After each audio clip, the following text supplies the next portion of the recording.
ओम साईनाथ महाराज की जय। बाबा सब जगह अच्छी आज मु सब भावे विभूति विभूति विभूति आउ बाबा कौन करती कहली विभूति कौन गोटे देखा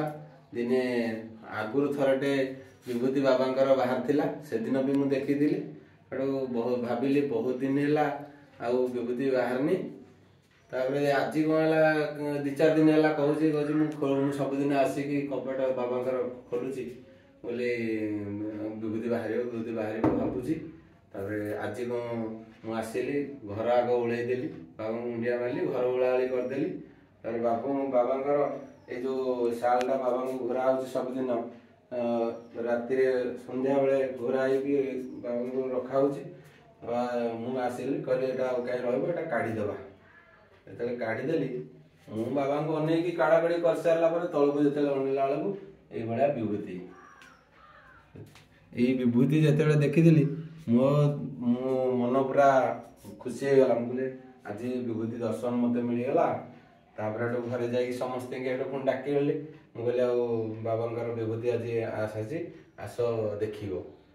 समस्ते आसिले मुंडिया मारिकी बाबांकर आशीर्वाद नेले समस्त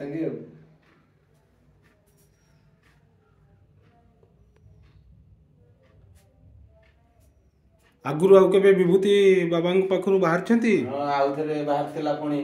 बहुत लोक आस्तेले कुलेलर खुंटुणी सब लोक ए गाँव भी बहुत लोक आसिक दर्शन करके जाइए विभूति बहुत समस्त दिखाई समस्ते आसिक पूरा बसिले लोक मैंने बसते सरी जाऊे लोक कहते आम आसीचु एत आम नबू विभूति आंगुल तुम बस ये बाबा को प्रार्थना कर विभूति आज्ञा हेले तुम सब विभूति पाइब पुणी पाते टे समस्त दिया हुए दिन जाक पूरा लगी रहा एमती आउे विभूति केते विभूति बाबा आशीर्वाद आसला बाबा प्रति श्रद्धा केमती रही हाँ बाबा को जी श्रद्धा कर भल मन दे डाक बाबा ता दुख निश्चय शुणुंट शुणवे किसी सेमती अनुभूति है अनुभूति किसी पाइच हाँ अनुभूति मोर अच्छी थे बाबा को मुंडिया मारिकी गोटे बाहागर रे गली जो बाहागर रे जाइली गलु आम